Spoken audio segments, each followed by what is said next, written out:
분 국민연구원 조직원 역할해서 연기금과 국내 금융사에 조사하는 주식에 대해서 다양한 형태의 구매의 수작 대응을 진행을 하고 있습니다.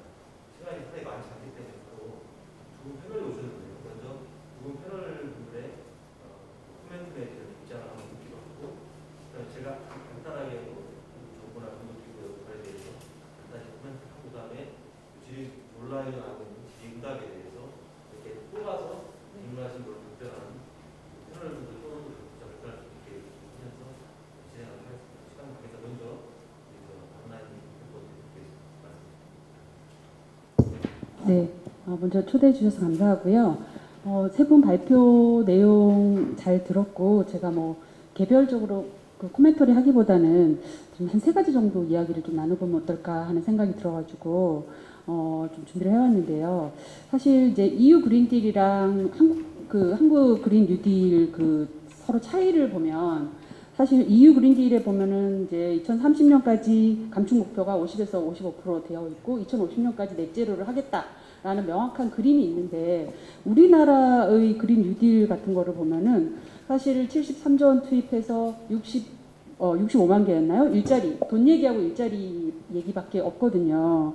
그래서 이게 사실은 이제 우리 대한민국의 에너지 대전환 정책인데 이 부분에 대해서 어떤 명확한 그 목표와 방향 이런 게 잘 안 보여가지고 그래서 이게 없다 보니까 사실 저는 되게 궁금한 게 뭐냐면 우리나라에서 이런 그린 뉴딜, 기후금융을 이끌어가는 이니셔티브를 하는 개별 기관들의 역할이 안 나와 있어요. EU 그린딜에 보면은 정확한 6가지의 목표별 그 시행 근거하고 뭐 법이랑 그다음에 어떤 이행 방안이 나와 있는데 그러면 우리나라 기후금융의 예를 들면 리더십이 금융위원회에 있을까요? 아니면 환경부에 있을까요? 이런 부분들에 대해서 그게 사실 이니셔티브가 있어야 뭐 물론 둘 다 열심히 하면 좋지만 그게 없으면 뭐 책임이 없으니까 지속 가능해질 수 있을까 하는 그런 생각이 첫 번째 들었고요. 두 번째는 이제 기후 금융에 대한 지속 가능성에 대한 질문인데요. 사실 저도 뭐 20년 동안 언론에 있으면서 얼마나 많은 정권들이 바뀌면서 이런 정책 금융이 등장하는 걸 봤겠습니까? MB 때는 뭐였죠? 그 녹색 성장. 예, 그리고 박근혜 정부 때도 청년 창업 관련해서 수천억짜리 펀드 기금 마련됐다가 정권이 끝나고 나면 계륵되는 경우 너무 많이 봤거든요. 근데 이 ESG 금융이 그렇게 되지 않으려면 그 전철을 되풀이하지 않으려면 뭐가 필요할까? 그러니까 뭐가 필요할까에 대한 고민이 정말 필요할 것 같고요. 사실 ESG 채권이 뭐 67조 원이라고 아까 말씀하셨는데 이게 그 대세라고 하고 언론에서 뭐 하루 몇 개씩 기사가 나와요. 근데 이게 진짜하고 가짜가 구분이 돼야 되는데 예를 들면 조달 목적이 정확하게 명확한가? 아까 텍소노미에 대해서 그게 환경부가 말을 한다고 그래서 이제 이 부분에 대해서는 사실 조금 걱정은 좀 덜겠지만 근데 예를 들면은 이제 기준이 명확해야 된다는 부분이요. 얼마 전에 나온 거지만 모 기업이 예를 들어서 이제 최초로 ESG 채권을 발행했어요. 그런데 그 채권은 예를 들어서 자사 기업의 건물을 지으면서 하겠다. ESG 채권이다라는 얘기를 보고 제가 이게 ESG 채권인가 아닌가 저는 조금 헷갈리는 부분이 있었거든요. 그래서 이런 그린워싱을 막을 수 있기 위해서는 1번은 이제 디자인 부분에서의 K 텍소노미를 통해서 이것이 정확하게 ESG다라는 것을 시그널을 줘야 되는 게 이제 1번인데 그 부분에 대해서는 이제 환경부에서 주도를 해 가겠다고 하니까 지켜보면 될 것 같고 두 번째 궁금한 건 그럼 기존에 발행했던 되게 많은 ESG 채권이 그 사후에 어떻게 됐는지를 제가 우리 팀 기자한테 한번 조사해보자라고 해서 조사를 해봤더니 알 수가 없어요. 예. 그래서 그 부분에 대해서 그 어떻게 썼는지에 대한 사후 모니터링 그거에 대한 정보 공개 공시 이 부분에 대해서도 좀 고민을 해봐야 되는 거 아닌가? 그 부분에 대해서는 조금 얘기가 안 되고 있다. 그게 조금 아쉬웠고 그런 고민이 좀 필요할 것 같고요. 세 번째는 이제 지금 기업들이 난리가 나요. 세 번째는 민간이 이거를 이제 사실 뿌리내리게 하려고 그러면 민간 기업이 이 부분에 대해서 함께 팔로우업을 해줘야 되는 부분인데 기업들의 경우는 지금 좀 난리가 났어요. 그러니까 뭐 아리백 같은 부분이 있어서 그 뭐 LG화학이 최초로 아리백을 선언을 했지만 그 아리백을 LG화학이 선언하기에는 그 뒤에 이제 테슬라하고 폭스바겐이 이제 요구를 했기 때문에 아리백을 선언을 한 거거든요. 이런 기업이 지금 뭐 포스코도 이게 글로벌 기업에 납품을 해야 되니까 이런 고민들 뭐 그리고 또 삼성 SDI도 마찬가지고 그 애플이 이제 넷째로 하겠다고 하니까 SK 하이닉스가 이제 이걸 또 해야 되고 되게 많은 부분들이 이게 밸류체인 안에 있기 때문에 이런 고민들이 있는데 이런 부분들 이제 그 전기사업법 개정안이 통과가 되면서 재생에너지 이니셔티브 뭐 이렇게 재생에너지 사용 인정제도 이 부분이 이제 되면 좀 해결이 되겠지만 어쨌든 민간 기업이 이것을 조금 더 뒤처지지 않도록 할 수 있는 다양한 지원, 서포트 이런 것도 좀 필요할 것 같다라는 생각을 했고요.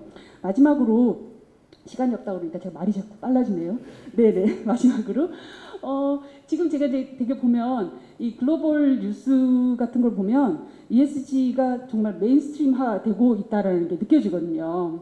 지금 이런 ESG에 종사하는 여러 가지 평가기관이나 표준 프레임워크 하는 기관이 600개가 넘고 매년 늘어나고 있다고 하더라고요. 그래서 지난해에만 해도 그 글로벌 그 말하자면 대형 금융 메이저 MSCI라든지 톰슨 로이터라든지 S&P 같은 메이저 기관들이 그 ESG에 대해서 등급을 평가하는 아니면 기후에 대해서 등급을 평가하는 기관들을 계속 M&A 하면서 그 사들이고 있어요. 그 인하우스화 하고 있거든요. 예를 들어 무디스가 유럽의 되게 유명한 비교 아이리스라는 ESG 평가 기관을 인수했고 기후 데이터 기업인 427 지분을 인수했어요. 그리고 MSCI는 카본 델타를 인수하고 그리고 지금 그 DJSI라고 유명하잖아요. 다우존스 지속 가능 경영 지수를 발표하는 로베코 쌤의 그 ESG 사업을 S&P가 인수했거든요. 그러니까 그거는 뭐냐면은 메인스트림에 있는 곳들이 이제 ESG에 대해서 본격화하면서 뛰어들었다라고 볼 수 있는 거죠. 근데 그렇게 되다 보니까 사실 이제 S&P 기업들의 입장에서는 예전에는 지속가능 10년 전만 해도 지속가능 보고서 발간율이 20%도 안 됐는데 이제 지난해 조사 보면은 한 90% 정도 됐거든요. 그만큼 기업들의 민감도도 높아졌다고 볼 수 있는 거죠. 그래서 이제 이런 부분들에 대해서 글로벌 기업들의 민감도에 비해서 우리나라 기업들은 아직까지 이제 좀 어쩔 수 없이 따라가는 부분들 이런 것도 있고 좀 정보 흐름에서 조금 더 뒤처지고 있다라는 그런 느낌도 있어서 그것 때문에 이제 블랙록에서 한전에 대해서 그 경고장 편지를 줬잖아요. 그래서 어제 나온 거예요. 오늘 나왔나요? 그러니까 그 영국의 리걸 앤 제너럴 뭐 제일 큰 이제 연금기관인데 삼성물산이 베트남 석탄 발전소 투자한 거에 대해서 또 경고를 날리고 계속 경고장을 받고 있어요. 우리나라 기업들이. 그래서 이 부분에 대해서 조금 더 국내 기업들과 함께 민간이 협력해서 조금 이게 어떻게 보면 EU의 무역 장벽일 수도 있는데 그런 부분들을 조금 더 대응할 수 있는 우리나라의 이니셔티브가 조금 필요하지 않은가 그런 생각 해봤습니다. 말이 빨라서 죄송합니다.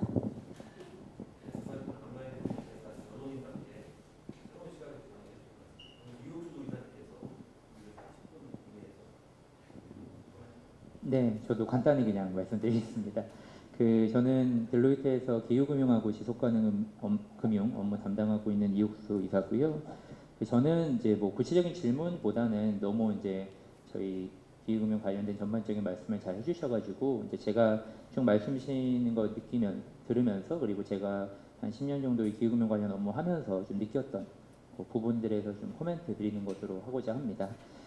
세 가지 정도 저도 간단하게 말씀드리고자 하는데요. 저는 이제 예전부터도 사실 이 기후금융이나 또는 녹색금융, 이제 더 포괄적인 녹색금융 얘기가 나오면서 항상 너무 이 개념이 혼재되어 있다는 생각을 많이 해왔습니다. 무슨 말씀이냐 하면 약간 이 금융에 있어서 이제 저희 좀 패시브 어프로치하고 좀 액티브 어프로치가 사실 좀 구분이 돼야 될 것 같다는 생각입니다. 그러니까 패시브로 하면 사실은 쉽게 말씀드리면 우리가 환경적으로 뭐 혹은 ESG를 넓히면 사회적으로 문제가 되는 기업에는 우리가 금융 지원을 하지 않겠습니다. 이게 이제 패시브 어프로치가 될 수 있는 거죠. 그러려면은 그런 기업들을 발라내는 결국 환경 사회적으로 리스크가 있고 또 문제가 되는 기업들을 발라내는 접근이 필요한 거죠. 그래서 그런 기업들 딱 눈에 띄는 그런 문제가 되는 기업들은 우리가 투자하지 않되 다른 기업들은 투자하겠다. 뭐 녹색이라면 석탄 발전 관련된 기업엔 투자하지 않겠다. 이런 접근들은 사실 좀 패시브 어프로치인 것 같아요. 그래서 유럽이나 이제 사실 선진국들은 이런 업무들은 이미 내재화해서 많이 금융기관들이 하고 있는 것 같습니다. 뭐 관련 기업 ESG 레이팅을 한다든지 뭐 평가를 한다든지 여러 가지 방법이 있는 것 같고요. 이제 그런 패시브 어프로치가 사실 기존의 좀 접근이었다면 저는 이제 최근 유럽의 그린딜 또 최근에 사실 나오는 여러 가지 얘기들은 좀 액티브 어프로치에 포커싱을 한 것 같아요. 액티브 어프로치는 그냥 앉아서 문제가 되는 기업들을 발라내고 다른 기업에 투자하겠다 이런 접근이라기보다는 실제 그린이나 소셜 쪽으로 임팩을 그러니까 성과를 창출할 수 있고 이 에너지나 기후 관련된 패러다임 시프트에 기여를 할 수 있는 구체적인 성과를 낼 수 있는 사업이나 기업들을 찾아서 우리가 지원을 해주겠다 이런 거죠. 어떻게 보면 가만히 이제 금융 입장에서 앉아서 가져오면 문제되는 거 발라내고 투자하는 패시브 어프로치가 아니라 그런 적극적으로 성과를 낼 수 있고 사회 발전에 기여할 수 있는 기업들을 찾아가지고 투자를 해주는 이런 이제 액티브 어프로치가 더 많이 나와야 그리고 그런 관련된 금융 지원이 이루어져야 사실 실제 사회가 변할 수 있지 않을까 이런 생각을 좀 하고 있습니다. 그래서 말씀 주셨던 앞에 말씀해 주신 내용의 상당 부분이 이제 이런 개념에 연계돼 있는 것 같고 다만 향후에 이제 저희 정책이나 이런 금융 지원에 있어서는 이런 개념들이 좀 명확하게 구분돼야지 실제 성과 창출이 될 것 같아서 말씀을 드렸고요. 두 번째 말씀 주신 포인트는 저는 결국 금융은 좀 마중물이라고 생각을 합니다. 결국은 관련 산업이 잘 발전을 해야 그리고 그 산업을 지원하기 위해서 사실 금융이 역할을 하는 것인데 결국 이 기후금융이나 녹색금융 전반에 보면 뭐 저희가 기후변화 적응 관련된 얘기도 있지만 우선은 그린에 포커싱을 해서 이제 감축 관련된 얘기에 포커싱을 하면 결국 에너지 산업의 결국 패러다임 시프트 전환이거든요. 근데 그런 부분들에 있어서 사실은 어떻게 보면은 기존의 이 전통적인 비즈니스 했던 기업들은 뭔가 이런 패러다임 시프트에 동참하기에 관성적인 부분에서 어려움이 여러 개 있는 것 같습니다. 그래서 이제 그런 사실 테슬라도 항상 얘기가 나오지만 그 기존의 비즈니스를 했던 기업은 아닌 거죠. 그래서 결국 새롭게 이런 에너지의 패러다임 시프트에 참여해서 플레이를 할 수 있는 플레이어들 좀 그런 새로운 기업들을 우리가 어떻게 육성할 것인지에 대한 고민이 정말 필요하지 않나. 그리고 그게 제가 아까 말씀드렸던 액티브 어프로치에 임팩을 창출할 수 있는 기업들에 대한 금융 지원과 좀 연계되는 예인 것 같습니다. 제가 이제 GCF 관련 국내 뭐 여러 가지 기관이나 또 정부 자문을 하면서 느낀 거는 금융 지원을 해주고 싶어도 사업을 하는 기업이 없습니다. 그러니까 해외 나갈 수 있는 기업이 없어요. 기업이나 사업에 대해서. 그래서 정말 역량이 있고, 그러니까 있으면 역량이 부족하고 사실 역량이 정말 있는 큰 곳은 관심이 없고 이 두 가지 문제가 해결이 잘 안 되고 있는 것 같습니다. 그래서 이 두 가지 문제를 해결할 수 있는 해답이 정말 필요하지 않을까. 그래서 그런 부분에 있어서 또 발표자분들의 고견이 있으시면 사실 일부 좀 말씀을 듣고자 했습니다. 마지막은 이제 요새 워낙 ESG 채권이 화두가 되다 보니까 거기 관련해서도 간단히 코멘트를 드리자면 이제 사실 제가 2018년부터 해서 이제 ESG 채권 인증 업무를 쭉 해왔고 국내에서는 이제 처음 ESG 채권 인증했고 가장 많은 인증을 하고 있는데요. 사실 관련된 기업이나 저희 이제 결국은 그 중간에서 많은 역할을 해주시는 게 사실 증권사분들입니다. 그래서 증권사의 채권 담당자분들이 많은 일들을 해주고 계신데 아직까지도 좀 명확한 가이드라인이 없다 보니까 현재는 이제 그린 채권, 그린 펀드든 뭐 소셜 펀드든 ESG 채권 전반이 아직 시장이 확대되는 타임인 것 같습니다. 그래서 좀 가이드가 사실 명확하게 좀 필요하다는 생각을 많이 하고요. 저희도 인증을 하지만 저희가 글로벌 기준에 따라 인증을 하지 국내에 약간 이 그린 펀드나 ESG 채권 맞춤형 가이드가 아직 있지는 않습니다. 그래서 그런 부분들에 대해서는 좀 가이드가 필요한 것 같고 그 역할을 누가 하는 게 맞냐 이게 앞서 대표님 말씀하신 것처럼 좀 주무 부처나 이런 거버넌스의 명확화가 관련해서 또 필요하지 않을까 이런 생각을 해봤습니다. 네, 이상입니다. 네, 이옥수사님 감사합니다.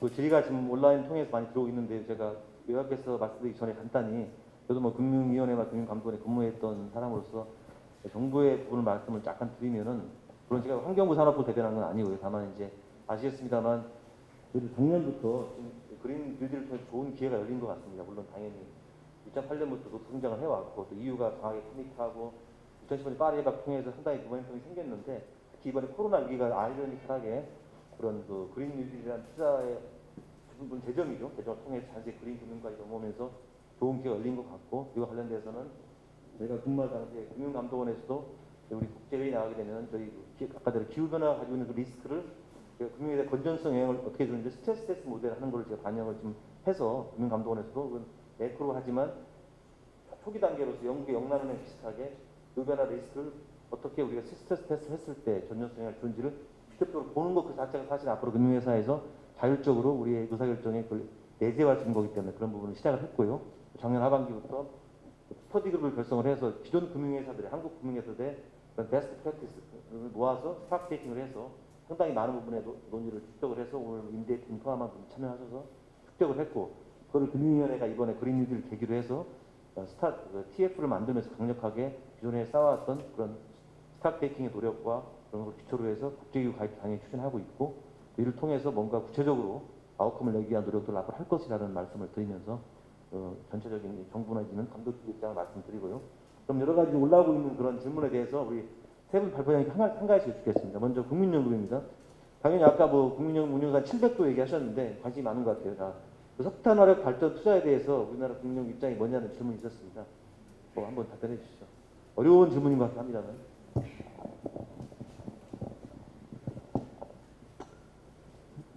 뭐 석탄 화력 발전이라고 딱 뭐 특정 분야를 말씀을 하셨는데, 사실 이제 국민연금이 가장 많이 질문을 받는 것이, 국민연금은 왜 해외 연기금처럼 적극적으로 기후 보호 또 환경 분야에 대해서 나서지 않고 있느냐, 전혀 지구를 생각하고 있지 않다라는 식의 비난 아닌 비난을 좀 받고 있는데요.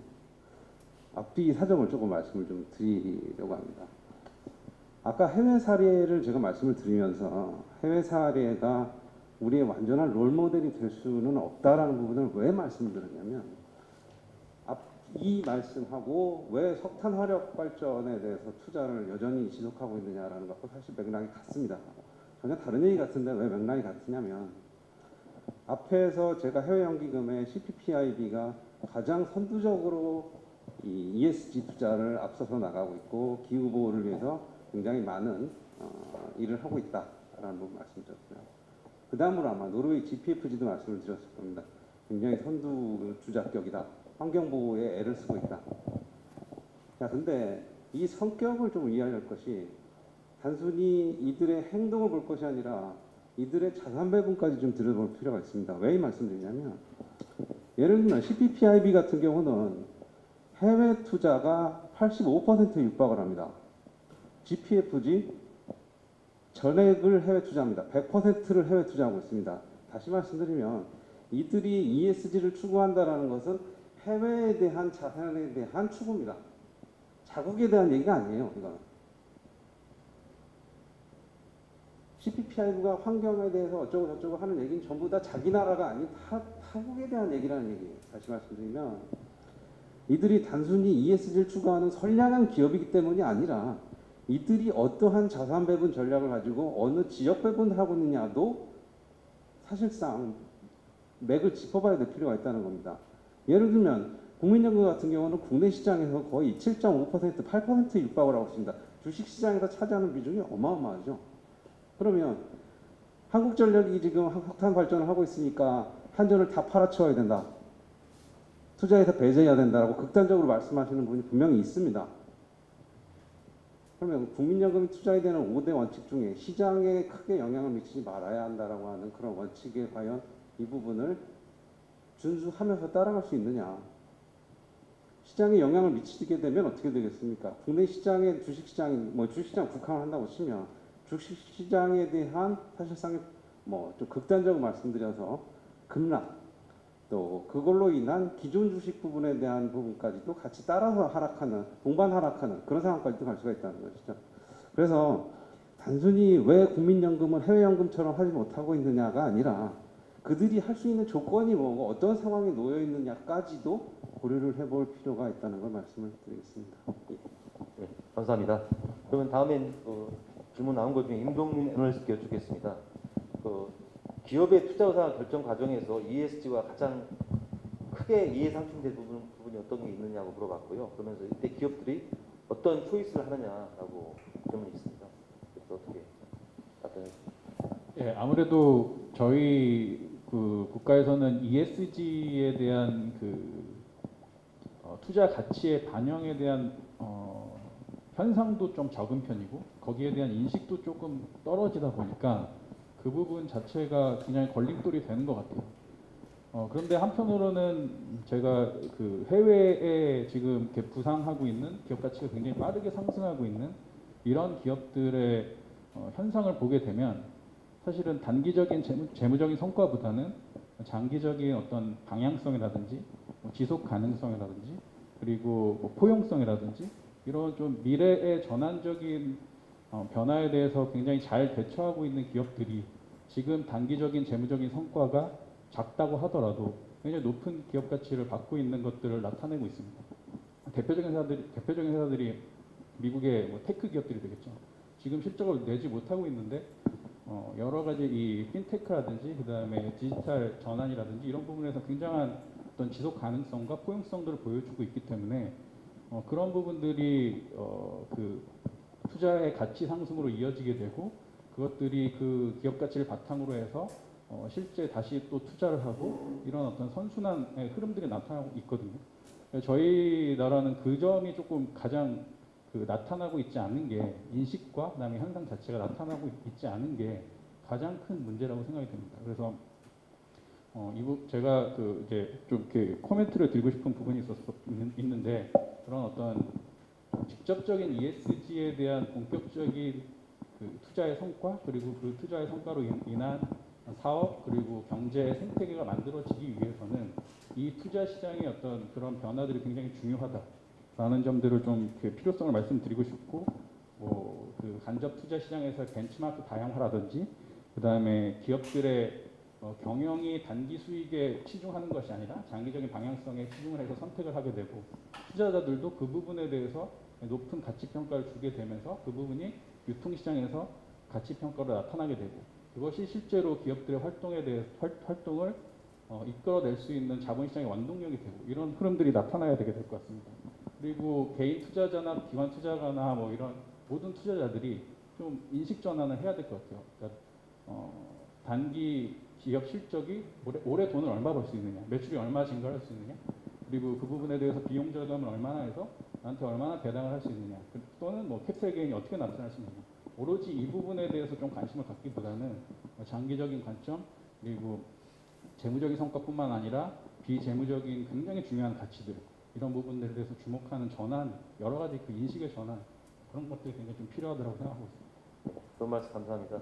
임대용 대표께 듣겠습니다. 두 가지 질문이 왔는데요. 첫 번째는 텍소노미가 왜 이렇게 중요한데 왜 이제서야 논의가 되느냐는 질문이 하나 있고요. 두 번째는 이제 RE100 이니셔티브 참여를 선언한 기업한테 이제 정부가 인센티브를 줄 수 없지만 이를 독려하기 위해서 뭐 어떤 글로벌 기업 간의 쌍방향 인센티브처럼 혹시 국제적으로 RE100 이니셔티브를 독려할 방법이 없겠는지 임 대표님이 국제 얘기를 많이 하셨을 때 마침이 나온 것 같습니다.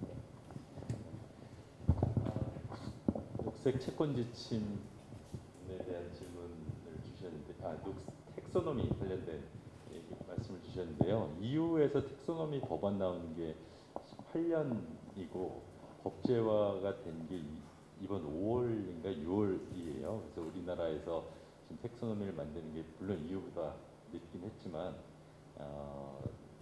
그래도 이제 발빠르게 움직이고 있다.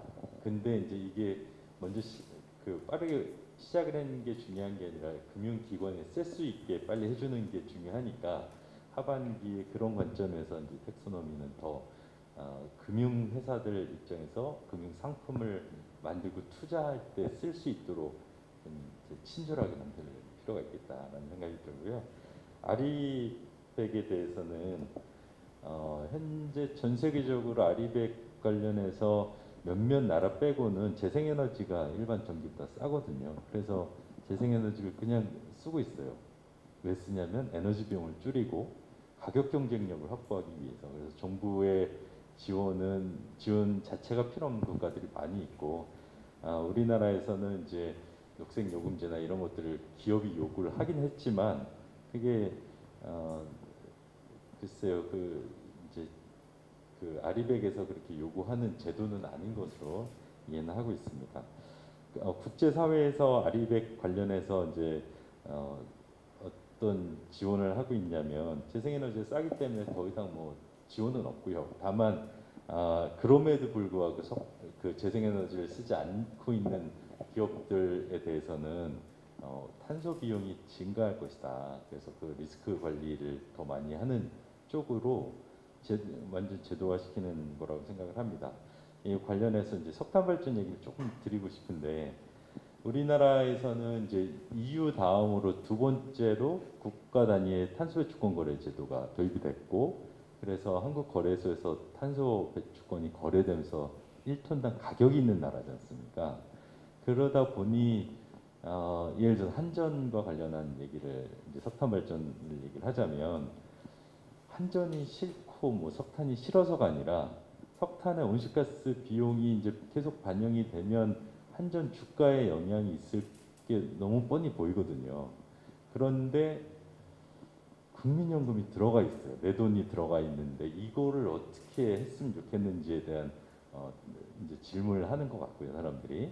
그렇다고 뭐 한전이 바로 망하지 않기 때문에 국민이 가지고 있는 돈이 한전과 이런 데에서 혹시 온실가스 비용을 충분히 감안하지 못하고 있다면 시그널을 주는 것만으로 지금은 시작을 해야 되지 않을까 이런 생각을 해봤습니다. 오늘 특히 또 전주니까 국민연금 이사장이 김용민 이사장이 어저께 취임하셨고 또 이 본부가 있기 때문에 연금에서 많은 그런 부분들에 종합적인 고려가 있을 거라고 생각합니다. 시간 관계상 이제 두 가지 질문만 유튜브 통해 들어온 두 가지 질문에 대해서 우리 박 대표님 또는 이 이사님께 한번 여쭤보고 마무리하도록 하겠습니다. 이제 첫 번째 질문이 녹색금융 분야에서 스타트업에 대한 중장 투자 활성화될 수 있을까요? 라는 그런 퀘스천을 던졌습니다.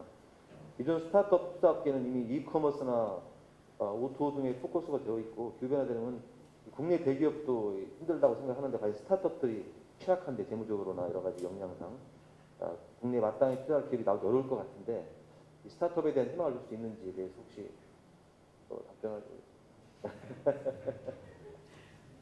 뭐 다른 분도 하는 게 없습니다. 두 번째가 녹색 채권 인증 얘기면 제가 그 답변을 드리는 게 맞을 것 같긴 해서 첫 번째도 그냥 간단하게 제 의견 말씀드리면 이게 사실 녹색에 국한된 얘기는 아닌 것 같아요. 사실 저희 스타트업 전반 이제 창업 생태계 전반에 대한 사실 얘기하고 엮여 있는 것 같습니다. 그래서 사실 뭐 녹색에 국한해서 기후에 국한해서 우리가 스타트업을 어떻게 키울 거냐를 얘기하면 너무 협소해질 것 같고요. 이제 창업이나 스타트업 전반에 대한 얘기가 돼야 될 것 같고 다만 그럼에도 불구하고 저희가 그래도 녹색 관련된 스타트업은 똑 집어서 우리가 분야를 딱 집어서 우리가 꼭 키우겠다. 디지털 느리면 디지털 관련된 분야는 꼭 집어서 키우겠다라고 하면은 그런 걸 하기 위한 맞춤형 금융전이 정말 필요할 것 같습니다. 지금 기본적인 산업 생태계 자체가 창업을 하기에 유리한 시장이 국내는 아니기 때문에 우리가 그나마 녹색 관련된 기업은 어떻게든 키워보자 라고 한다면 그거를 위한 특화된 사실 지원이 굉장히 필요하지 않을까. 기본적으로 환경 자체는 여전히 뭐 다른 미국 같은 기업 나라 대비해서는 만만치 않은 상황인 것 같습니다. 뭐 제가 봐서는 어차피 지금 정부에서 민간 합동 펀드를 하고 있기 때문에 정부 내지는 국책금융기관 내지는 금융에서 같이 공동 펀딩을 할 때도 정책 목표를 가지고도 뭐 이러한 녹색 스타트업도 할 수 있지 않을까라고 한번 먼저 생각합니다. 그리고 마지막으로 녹색 채권 인증 가이드가 해외에도 있나요?라고 지금 스크린 뜨고 있고요. 현재 우리나라 기업들이 발행한 녹색 채권은 어떤 가이드에서 운영되는 것도 아무래도 우리 유 이사님 편하시겠죠?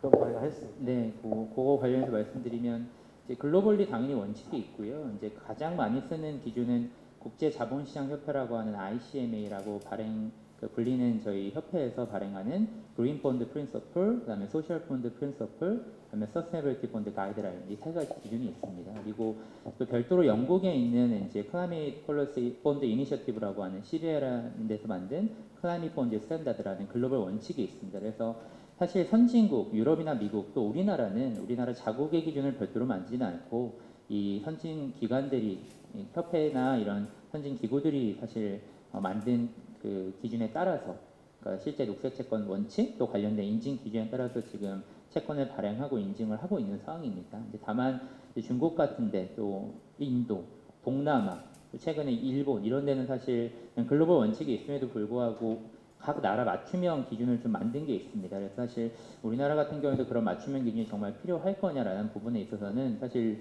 심도 깊은 논의가 필요한 것 같고요.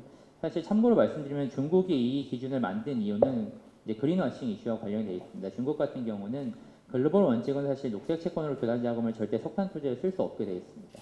중국은 굉장히 효율이 높은 초고효율 석탄 발전 사업에는 그린 본드로 조달한 자금을 쓸 수 있게 규정을 만들어 버렸습니다. 약간 차이나 텍소nomi인 거죠. 그래서 그거에 대해서 유럽계 기관이 굉장히 반발이 심했고요.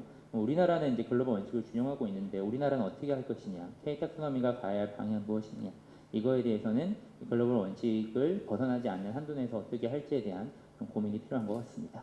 네, 수고하셨습니다. 한 6, 7분 남았기 때문에 참석자들이 한번 발표자 3분하고 토론자 2분이 간단히 1분 내에서 한마디 하실 수 있도록 기회 드리고 다시 마이크를 우리 기후변화 센터에 넘기도록 하겠습니다. 저도 1분만 말씀드리면 전 느낌이 오늘 이 자리가 우리 기후변화 센터 말이 이 자리가 기후변화 관련된 불확실성 내지는 약간의 좀 궁금증을 좀 해소하고 정보를 공유할 수 있는 판을 만들어 생각이 들고요. 답은 제가 볼 때는 이게 쉽지 않습니다. 답은 상당히 여러 가지 아까대로 컨센서스 정부 내 합의 또 아까대로 피지컬 트랜지션 리스크에 대한 측정 아까대로 관련된 또 사회적 합의 등도 있기 때문에 오늘 이 자리가 기후금융 관련된 생각을 한번 하면서 앞으로 어떻게 나갈지에 대한 고민을 하는 자리, 특히 오늘 국민연구 우리 실장님도 많이 고민이 되실 거니까 한번 기대를 하면서 오늘 좋은 자리 마련해주셔서 감사를 드리겠습니다. 그러면 우리 박팀 박 대표님부터 함께 또 돌아가면서 1분씩 멘트 해주시죠. 네, 저는 사실 10년 동안 기업 CSR을 이제 지켜본 사람인데요. 지금 기업들은 이제 CSR을 얘기를 안 하고 대부분 ESG를 얘기를 하고 있어요. 그게 뭐냐면은 이제 예전에는 이제 사회공헌, 기업의 사회적 책임이 사회공헌으로 이렇게 넘어갈 수 있었지만 이제는 더 이상 이게 사회공헌 착한 일, 좋은 일로 넘어갈 수 없고 정말 사회에 미치는 임팩트에 대해서 기업들이 환경, 사회, 거버넌스에 대해서 이걸 수치로 증명을 해줄 수밖에 없다라는 고민이 이제 시작이 된 것 같아요. 그리고 이제 그러면 지금 오히려 어디가 빨리 움직이냐면 정부도 빨리 움직여요. 톱은 빨리 움직이는 것 같아요. 정부, 그다음에 그 관계 기관들은 훨씬 더 빨리 움직이는데 아직 우리나라는 이제 민간 투자, 사람들, 그러니까 일반 소비자들, 금융 말하자면 주식 투자하는 주린이들, 뭐 기관 투자자들, 그리고 뭐 기업의 물건을 사는 소비자들의 인식이 달라진다면 이것이 이제 톱과 함께 라운드 같이 이렇게 움직이면 훨씬 더 빨라질 텐데 호주 같은 경우에 산불이 나기 전에는 아마 이런 일이 있었을까 싶어요. 호주의 청소년들이 삼성 매장 앞에서 삼성증권이 호주의 석탄 터미널에 투자를 하겠다고 하니까 삼성 매장 앞에서 불매 운동을 해서 결국은 삼성증권이 그걸 철회했잖아요. 이런 식의 이제 소비자들의 인식 개선이 그것을 이제 투자자를 압박하고 투자자가 기업을 압박함으로써 그것이 이제 우리 사회의 말하자면 지속 가능한 사회를 이끌어가는 좀 달라진 모습이라고 생각을 하고 결국 오늘 이 유튜브를 보시는 분들도 우리가 이제 한 명 한 명의 인식 전환 이런 게 되게 중요하다라는 생각이 들고 제가 유튜브 이제 채널을 시작한 지 한 달 됐는데요. 제가 한전 블랙락이 한전에 편지를 보내가지고 난리가 났다라고 했더니 한 6천 명이 그냥 하룻밤새 6천 명이나 본 거예요. 만들어진 지 얼마 되지도 않은 유튜브인데 너무나 사람들이 많이 관심이 있다는 소식 그걸 알고 저도 깜짝 놀랐고 이런 글로벌 흐름들에 대해서 이제 시차가 없어졌기 때문에 우리나라의 국민들도 인식이 빨리 달라질 것 같다라는 생각은 들었습니다. 이상입니다. 저는 우선 너무 오늘 좋은 자리에 이제 초대해 주셔서 감사 말씀드리고요. 저는 한 가지만 말씀드리고 싶은 게 이제는 정말 이 기후나 녹색에 대한 얘기가 이런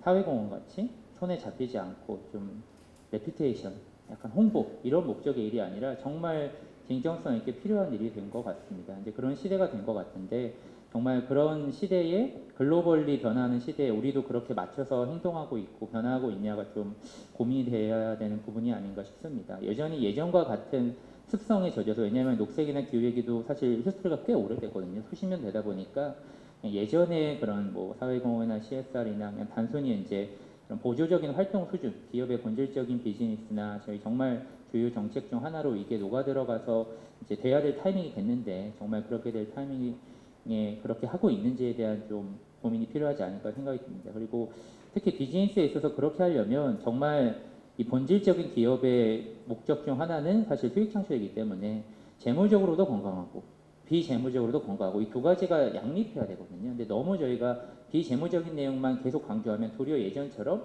현실성 없는 얘기를 다시 한다라는 얘기가 나올 수밖에 없는 것 같습니다. 그래서 제가 그린이나 소셜 또 서스테너빌리티나 ESG 전반에 대한 얘기를 할 때 진짜 이게 본질적이고 진실성 있는 얘기로 앞으로 계속 얘기가 되려면 이 재무와 비재무의 균형 있는 밸런스된 어프로치를 통해서 정말 사회가 변화할 수 있는 비즈니스를 기업이 하고 또 그런 걸 지원할 수 있는 역할을 정부가 하시는 게 필요하지 않을까 마지막으로 생각해 봤습니다. 네, 이상입니다.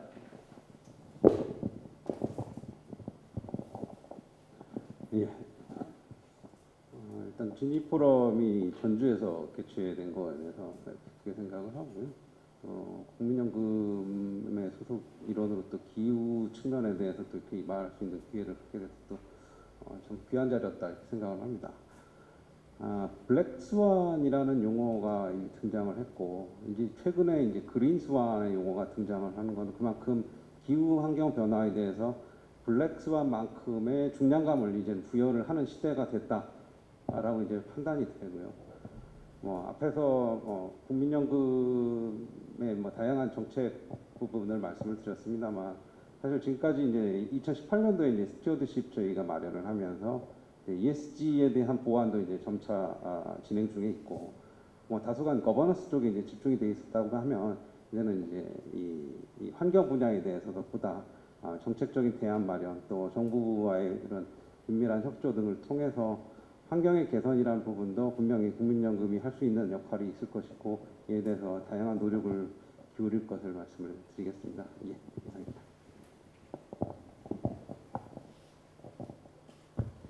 네, 저는 그 제너레이션 Z 세대의 중요성에 대해서 조금 말씀드리고 싶습니다. 마크 카니도 얘기를 하는 게 기후 문제가 세대 간 비극 문제를 얘기를 하고 있거든요.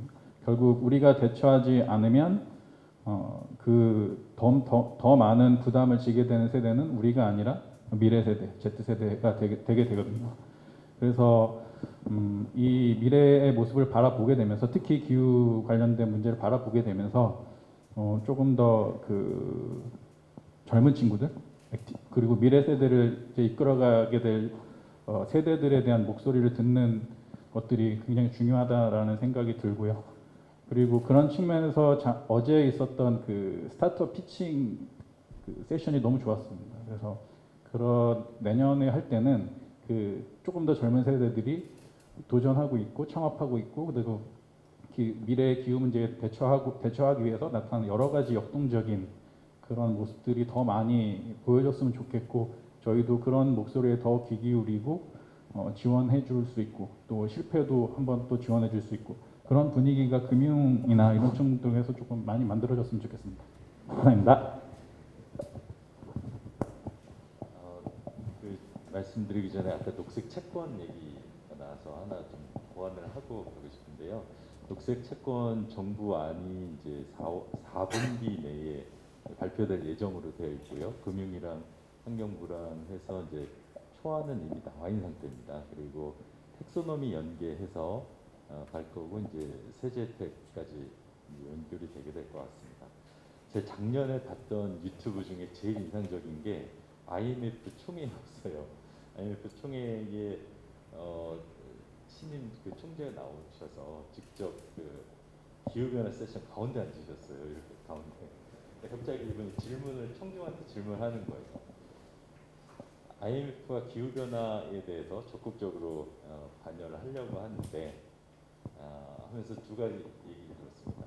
하나는 허리케인으로 인해서 어떤 국가의 GDP가 하루 만에 2%가 날아갔고 그것으로 인해서 이제 금융회사들이 크게 영향을 받고 있는데 IMF가 기후변화에 적극적으로 관여하는데 반대하는 사람 손들고 이렇게 손들려고 하니까 누가 손들겠어요. IMF 총회에서. 되게 인상적이었습니다.